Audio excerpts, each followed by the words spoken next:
Business Speciàl, the podcast where Belgium tech meets Belgian fries. I'm Sebastian, your host. We're here to talk with startup founders about their early days, how they turned ideas into products and tackled the challenges of building and selling the first version of their app, the MVP, the minimum viable product. And because my best ideas come while waiting in a frituur, we'll be doing this over fries and snacks right inside a frituur. Today we're at the Frietschap in Ghent and we're about to dive into some golden fries and some golden ideas. Today's guest is Clovis Six, founder of BloomUp. They empower everyone to bloom by making mental well-being accessible, but Clovis is going to tell us all about it a bit later on. As Belgians, we feel right at home in the frituur. So Clovis, before we talk about your great idea, I have a first question for you.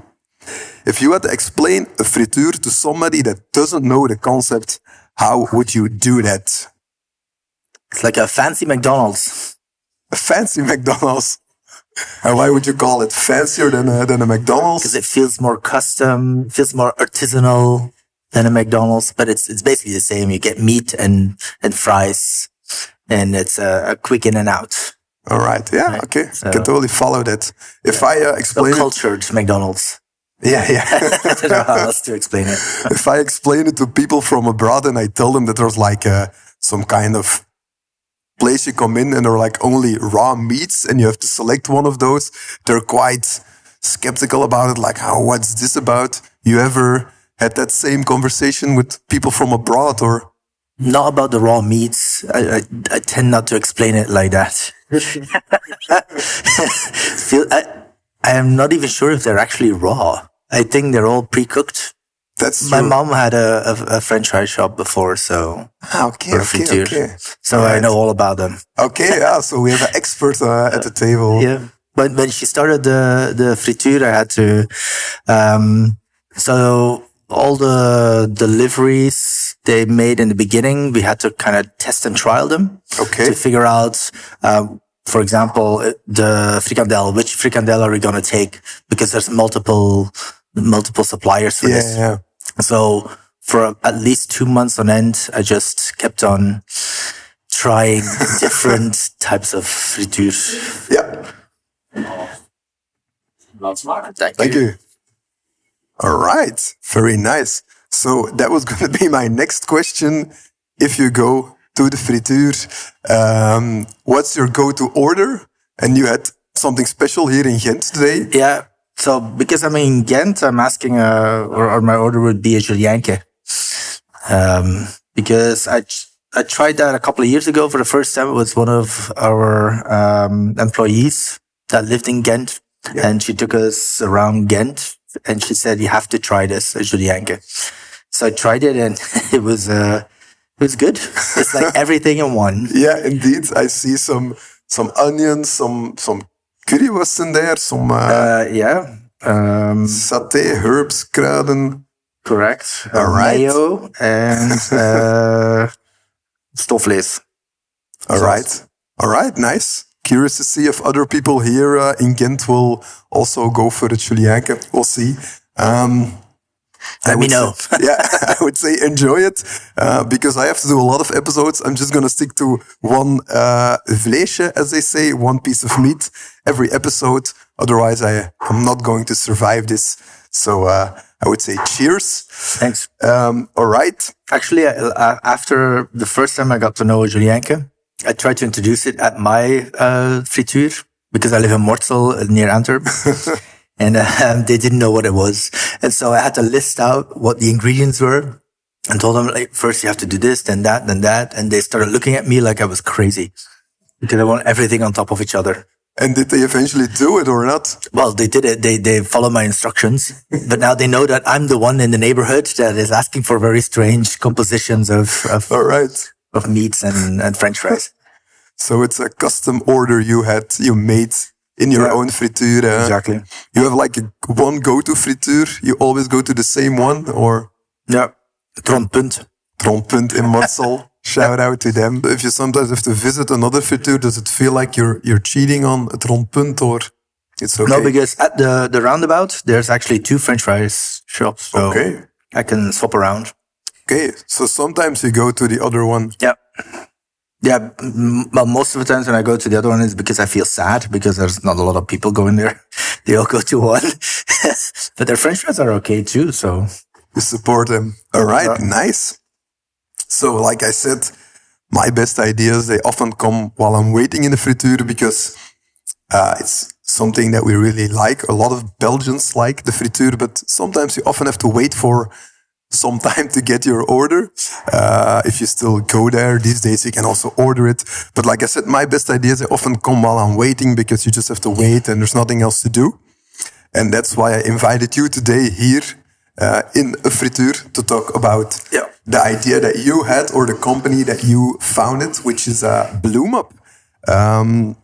So yeah, maybe we can just start simple with the beginning. Can you simply explain what BloomUp is and how did it start?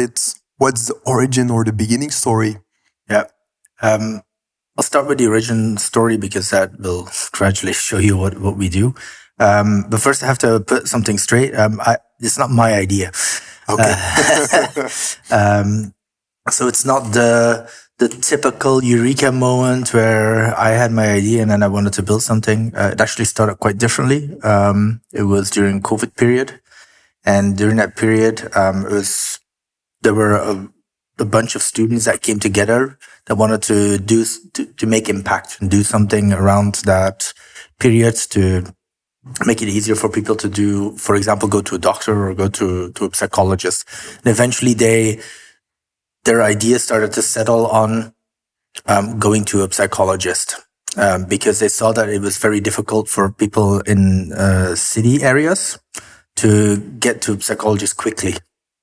Because back then you still needed to look it up at lists online or in the phone book, and then you have to call somebody. And then typically they would say it would take you 3 to 4 months to actually get to go talk to them. And 3 or 4 months is a long period if you want to go to a psychologist because you want to be helped as quickly as possible. Because typically, if you have to wait 3 months, there's a lot of things that changed in your challenges that you're facing. And so they saw that there was a market for this. Typically in B2C then, they looked first at B2C. So their big idea was to launch something, a matching platform. Where people could go online, they would fill out a few questions, they would be matched to a psychologist and could do their sessions then online.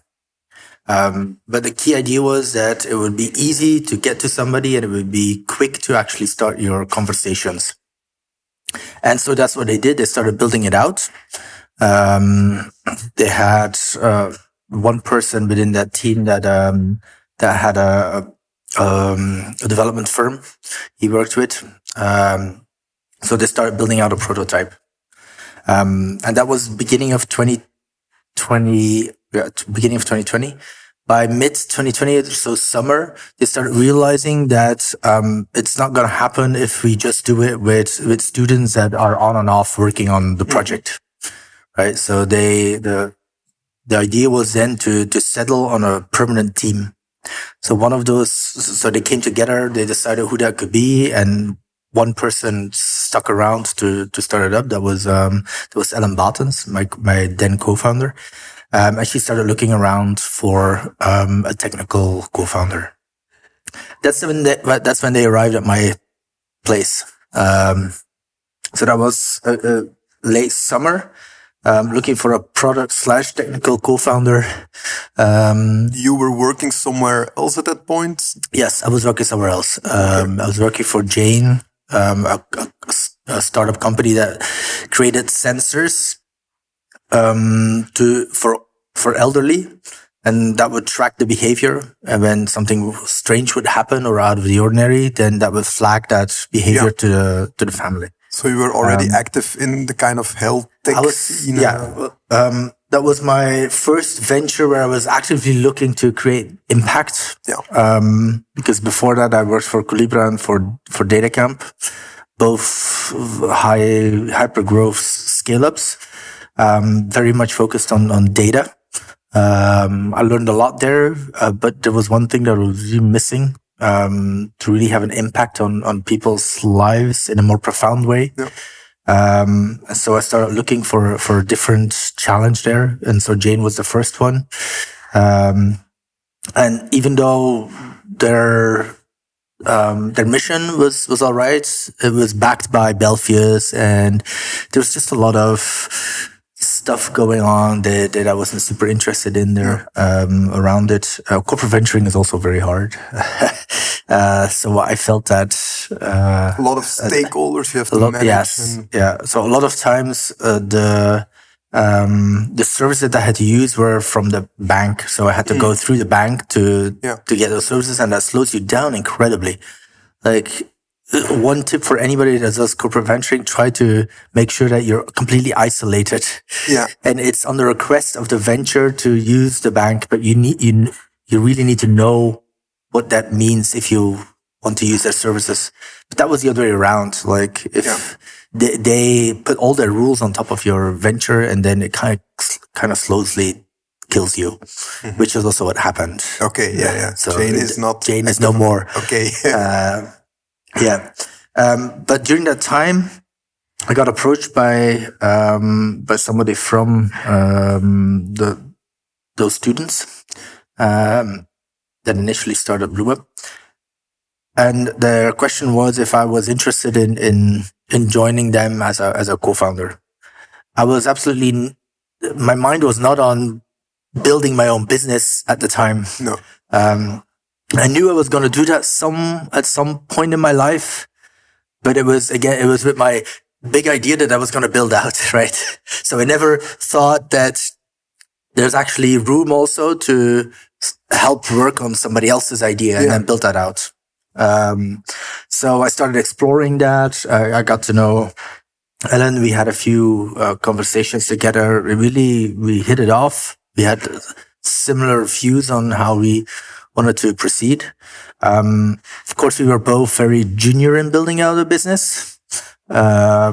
So that also meant, I think, in the beginning that we might have not really put the stress on the correct things to explore whether we were a good fit with each other to build out that business. How many conversations or contacts did you had? You didn't know each other? 3 or 4, I think. And each time of 2 or 3 hours. Quite high level things, like where you want to go with the company, or where do you want to go? Well, in the beginning, it was more like an interview. So I felt more like a recruit. Because Ellen was already... She was already there. She was already very invested. She spent a lot of time on this already. And then more towards the end, it became more of an equal relationship where we were really thinking about, okay, how do you want to build a business? What is our mission going to be? Our strategy?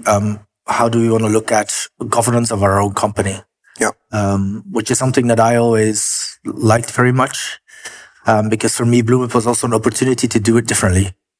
To try and build out a business that kind of went against what classical business rules are. But I didn't know a lot about it yet at that time. It was like, I want to do that. But if I compare myself back then with now, I would have done it completely different. But it's it's the start of a process. Which is, I think, the most important thing. That's exactly one of the reasons why, I don't know, and me founded PandaPanda as well. Because we saw it happening at a lot of places that we didn't like ourselves. Yeah. And we're like, we're going to start it ourselves. We're going to do it our way. We're going to try and do it differently. I'm going to give you some room to eat. And we want to try to approach it in a different way. But we were also quite young and inexperienced in setting up a business, hiring people, managing clients, all that kind of thing. So after a while, you kind of get why traditional companies do it in a certain way. But still, I think if you start in the beginning with that vision and maybe also enthusiasm, just do it differently, that's a nice way to start things off. So that's where Ellen and you found each other on that level. Yeah. I think one of if I look back at that, was still very much So my professional career was brought up in tech. So I also had that culture with me, and a lot of times in the tech industry, people that grow up there professionally, they think they know if they can do that, they can do anything in the world. And that is a big misconception.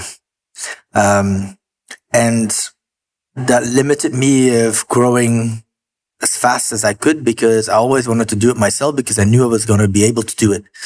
And I do pull stuff off, but it's a question of time, where it took me too long to realize that I had to surround myself with people that were better than me, to learn from them and to accelerate faster. Yeah.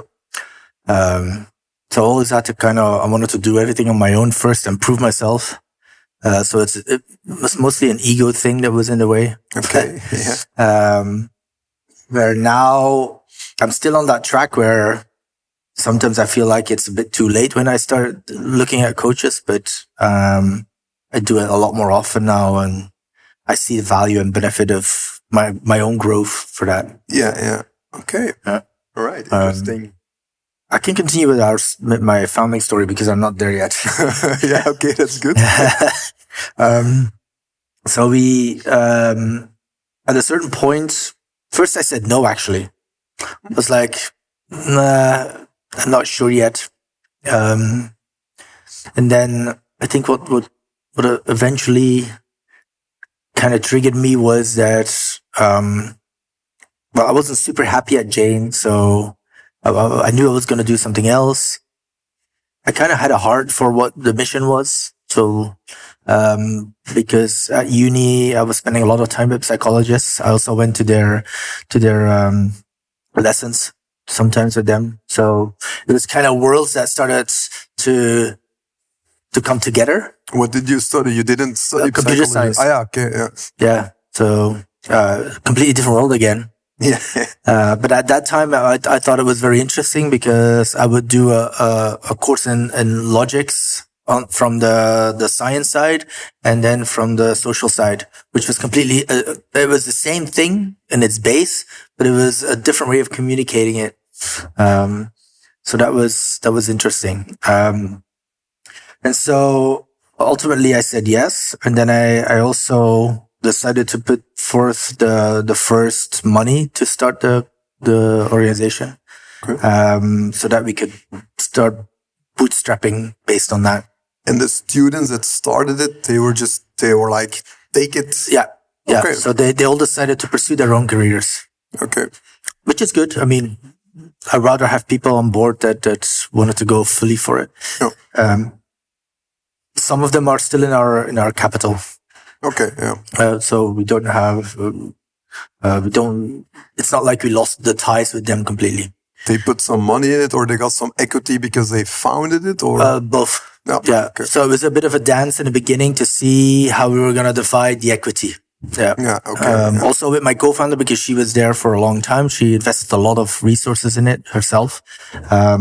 So in that way, we hit it off we started with a level playing field. I was going to put forth 50,000 euros to invest in the beginning. And I valued all the work that she's done in the year before at 50,000 euros. Okay. So then it was equal. Yeah. So that felt as a good start. The big question we had was, who's going to be CEO? Okay. And, so there was we started looking for a CEO. We found somebody, but then in the first month, she eventually said that she was not going to do it anymore. So it was a bit of a wobbly road towards that. And then we settled on not being co-CEOs, but then just deciding, why do we need a CEO? Do we really need a CEO? And so we didn't have one the first year and a half. But then after a year and a half, we started noticing that the investors are looking for a CEO. Mm-hmm. So it's kind of strange if you don't have one at that point. But anyways, at the end of 2020, we were without a CEO, and we just started. So from the summer to the 1st of January 2021, one, then I really focused on the product, making sure that we had something we can launch with the 1st of January. So that meant really bootstrapping that. I mean, there was a rough version of the matching, which is what we revolve around. So the initial project was really just a couple of questions that are asked online, and then based on that, we give a proposition of 3 to 6 clinical psychologists. Then you can book a meeting with them or a consultation, and then we will follow up with that. So these questions were there, but there was the UI was a bit rough, the functionality was a bit rough. So I had 6 months to make sure that that was properly done. Yeah. So that was my focus the first months. And we were able to launch a bit sooner. And we were going to launch B2C with influencers. Okay. Yeah. Probably a big mistake. But then influencers were quite popular at that point, right? They were popular. We contacted a couple. They were interested in doing stuff, but I mean, they had to be paid. It was, I think we might have thought that through a little bit better as to how we were going to do that. The thing was also that we were of the idea that because everybody was talking about mental health, that when we launched, everybody would be using it. That was not the case. No. Okay. That was definitely not the case, and it was a bit of a challenge to make sure that there was that there was enough people using it because we're a two-sided marketplace at that point. We had our clients, and then we had our professionals. Yeah. But we never had a supply issue with professionals, strangely enough. There were a lot of psychologists open to do it. Even when we started, we already had, I think, a list of 20 to 50 psychologists before we even started. Yeah.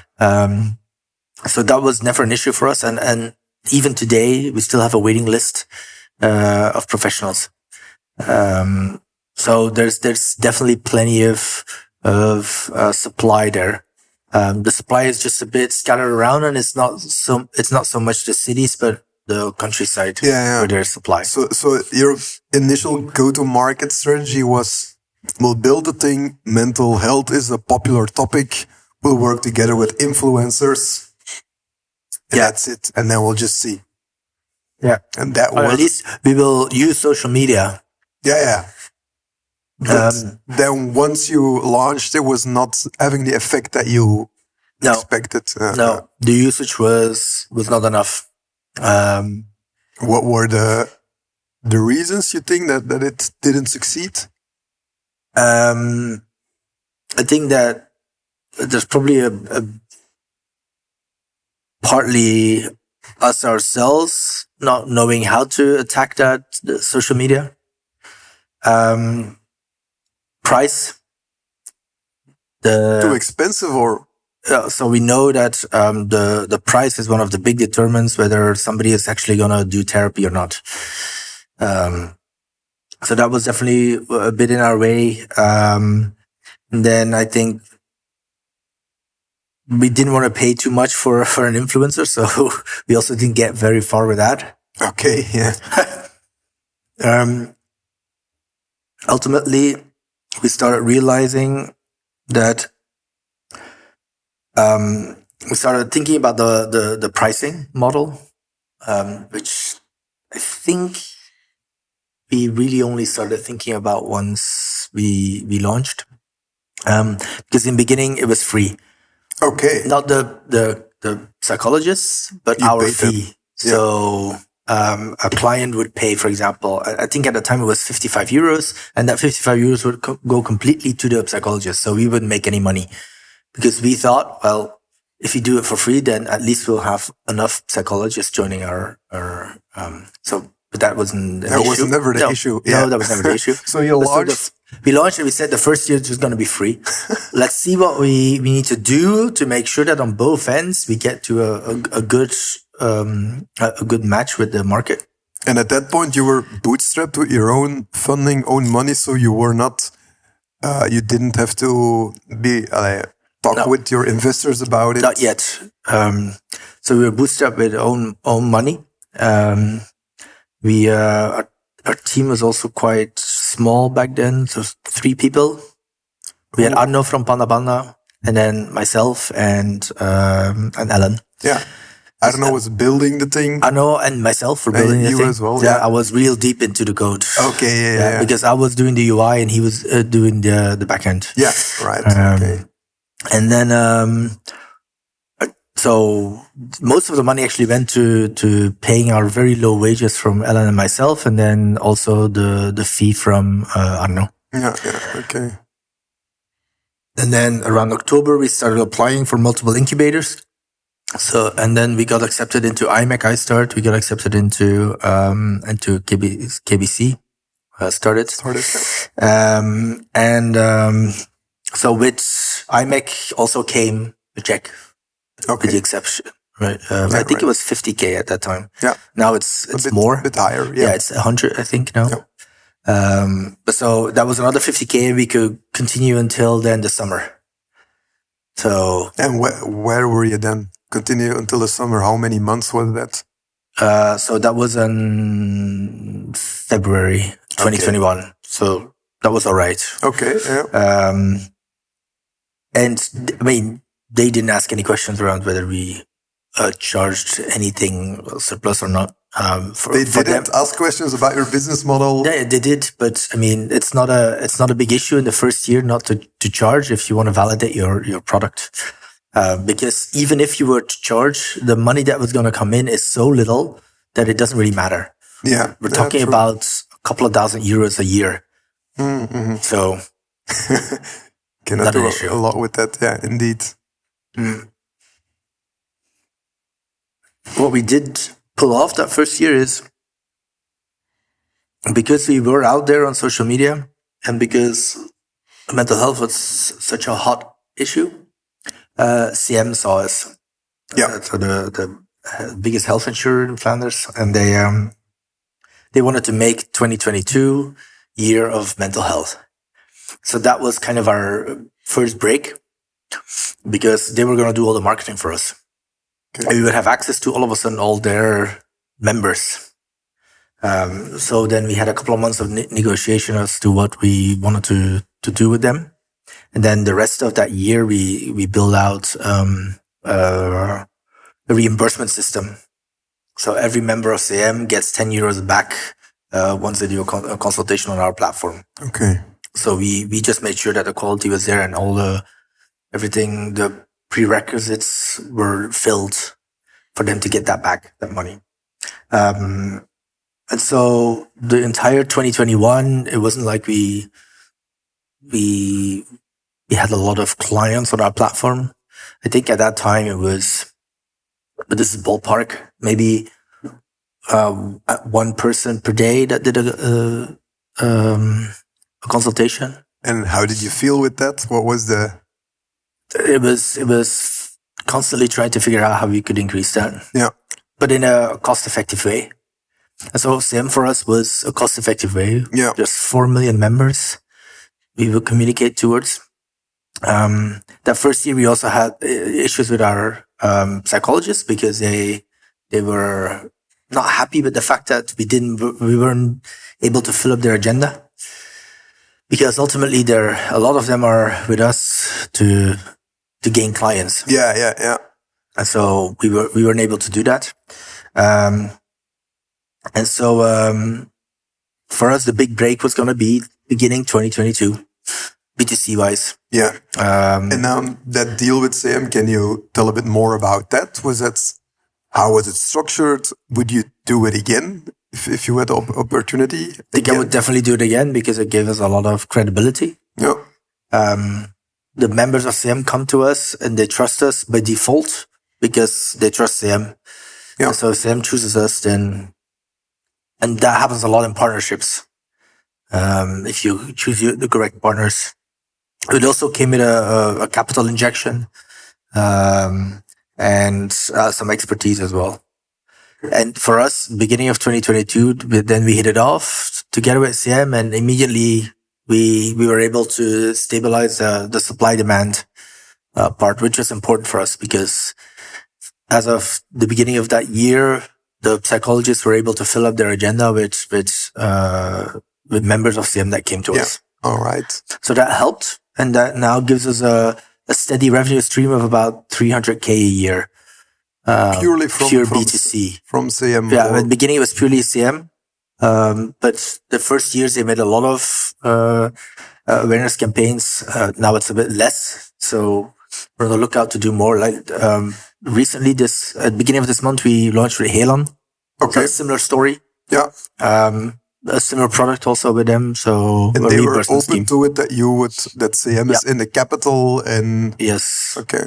That was not an issue. And CM was also open with the fact that Helan would be, I mean, it's in the benefit of all parties at the table, I would say. For sure. So we see similar effects now with Helan. So we expect an uptick now in our B2C. Okay. But in 2021, mid 2021, we started realizing that B2C was not going to be, either we were going to have to venture out into other countries or regions more quickly to get the scale, or we had to charge a lot more per consultation, but we didn't want to become a premium product. And we already saw in our statistics that more than 60% of our users were using Macs and iPhones. So that tells you a little bit about the social background of our users. So, and we also knew at the time that the price was the biggest limiting factor for people to work on their mental health. So then we thought about what if an employer would start paying for this? Imagine that, I mean, the employer has a role we saw their employer as one of the key stakeholders in what, in the mental health of an employee. Yeah, because you spend a bit under 50% of your time at your employer. So it is important that they also take their responsibility. So then we really quickly decided, let's experiment with that. Our heart was not at B2B yet at that moment. We still wanted to break through in B2C. And we believed in that. But we started experimenting with B2B just to build in a safety net for us. Because there it's a completely different way of going to your market, right? And your business model is different. You can charge the employer upfront for a whole series of consultations that their employees can take then, and the employees don't have to pay for it. So they're more willingly to do the consultations. And then if you add more stuff on top, you can start charging a service fee. And in order to bootstrap that, we got a grant, the starter subsidy, which was 50K, to prove that with at least one employer that will work. And so we started looking for an employer. We found one that was willing to test and try that out. And first it was purely the consultations. So we hacked something together to make sure that we could identify the people that came in from them, and then the consultations would be free. And then on top of that, we used a platform to create a dashboard, so they would also immediately gain insights.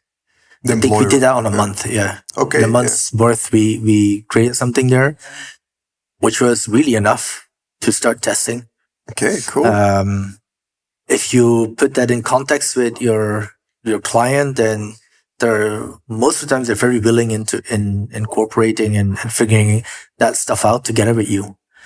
And that idea never went away. We kept on trying to involve all our clients and the clients, I mean employers, into our development process. Yeah. Okay. Because at that point you didn't have a B2B solution. So when you were selling it, you also told them honestly, we don't have it yet. We're looking somebody to... You're the first. Yeah. It's a pilot. Yeah.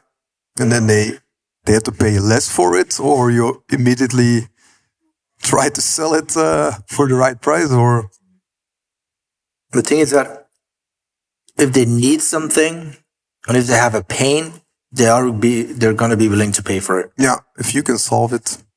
And we were able to solve that pain for them. So they were willing to pay for this. You just have to find that one prospect or potential customer that is willing to pay for it. And then if it's a pilot or not, that doesn't really matter. I think what is most important is that you're very involved and willing to help them out. Okay. And so we had the first customer, and then by the end of 2021, I think we had our second customer there. And then we started pivoting towards B2B. We started building that out because we could charge a lot more. Because you had the service, right?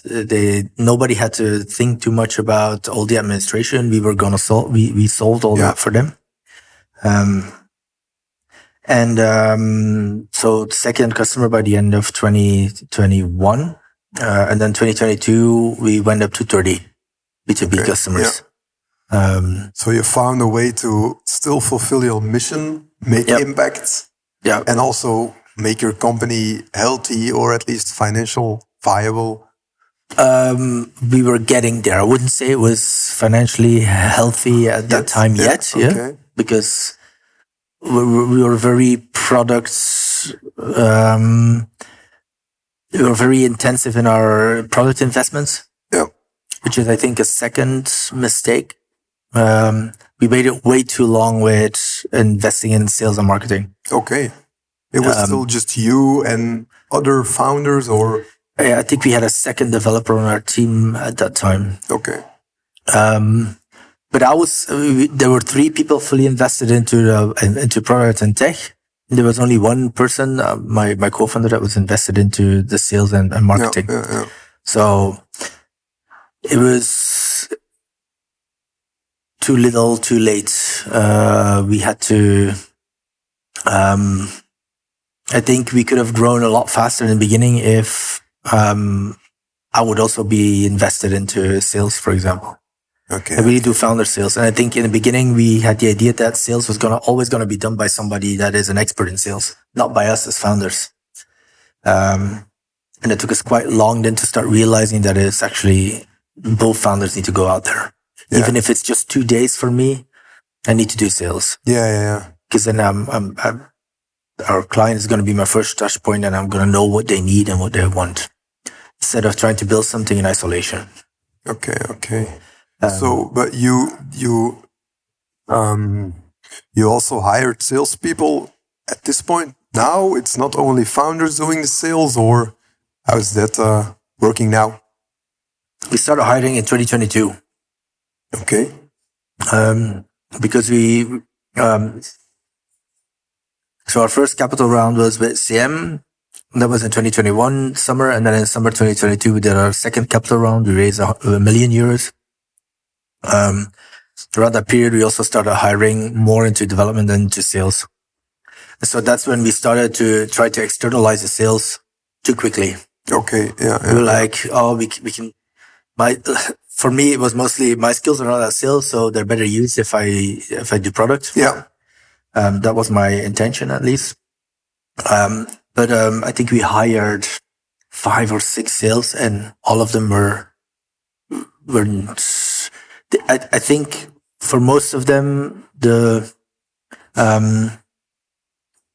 think the betting was not right. To flourish as a salesperson. We think too often that you plop a salesperson in your organization, and if they're good, they're gonna be good. But I think if you as a founder don't fully realize how to sell and how to do it, then they're gonna look at you and what you do, and then they're just gonna fail in what they do. So there was nothing there yet in the company, not a big process or some sales action playbook or whatever. So they were also a bit lost then. Yeah. I think we also, a lot of times we looked at those salespeople to figure out, to tell us what to do. but they don't. All right. I think it would have been better to look at it as sales coaches in the beginning and focus on the founder sales. Okay. Which is what I'm doing now. Okay. All right. So now you're off the product. I don't do products anymore. Okay. No. And how do you feel with that? I am completely locked out of the code base. Well, that's not true, but I mean, they build all sorts of stuff around it. And, because before that, a lot of times I pushed everything into the code base without proper pull requests and the whole process. Okay. Now that's not I can't do that anymore. All right. We've been talking for quite a time now. It's really interesting. But I think it's time for us to go near the end and wrap it up. I have 2 more questions for you. Somebody finishing up their order there. If you would have like one other big mistake that you could share or say, like, this is what I would do differently on the product or team, or there's like one thing you could still share that would be interesting.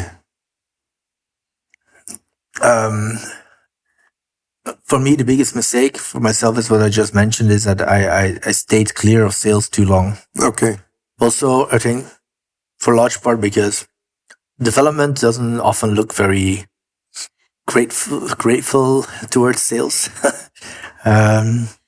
And I think that helps hindering my full acceptance of just doing it myself.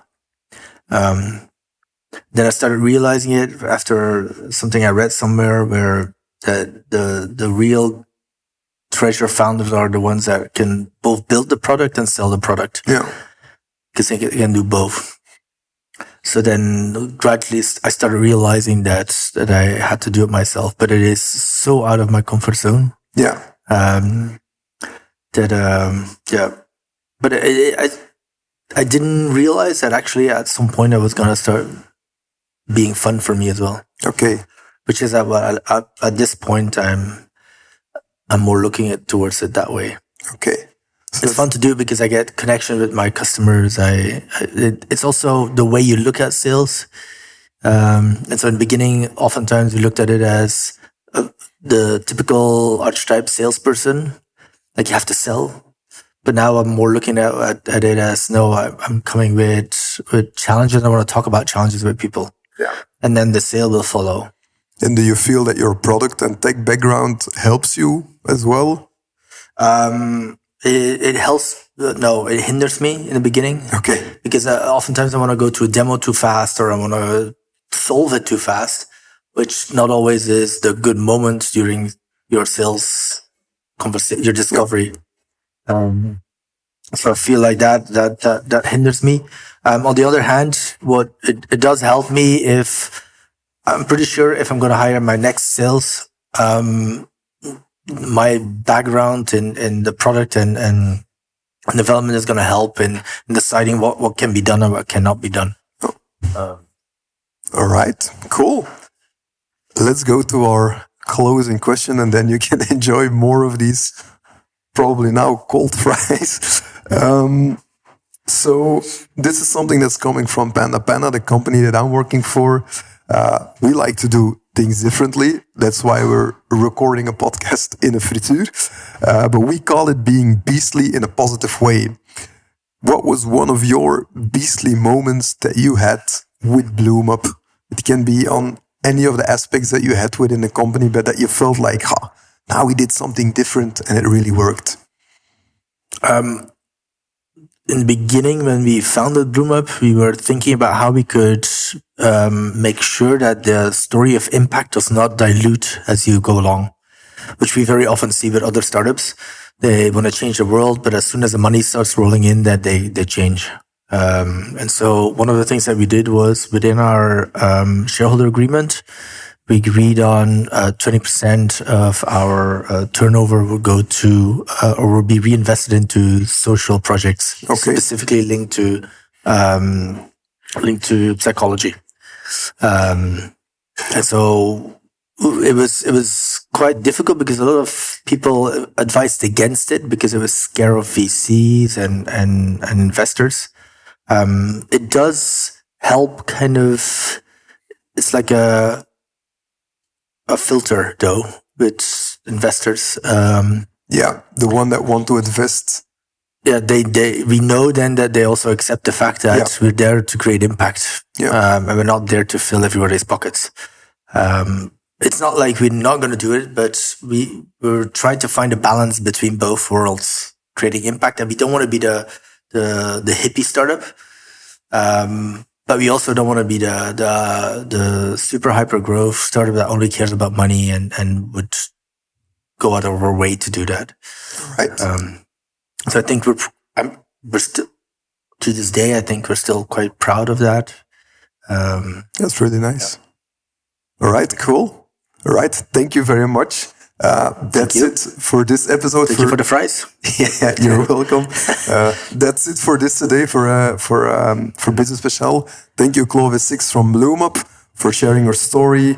I want to do a shout out to the Vriendschap and Sam for hosting us and giving us these delicious fries. Also, big thanks to Vince, our tech guy, for making. I'd say it's one of the best Juliankas I've eaten in my hands. So. That's really good. All right. Thanks to Vince for doing all the tech stuff. And we'll see you next time.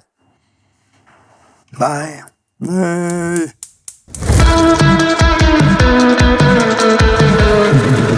Speciàl.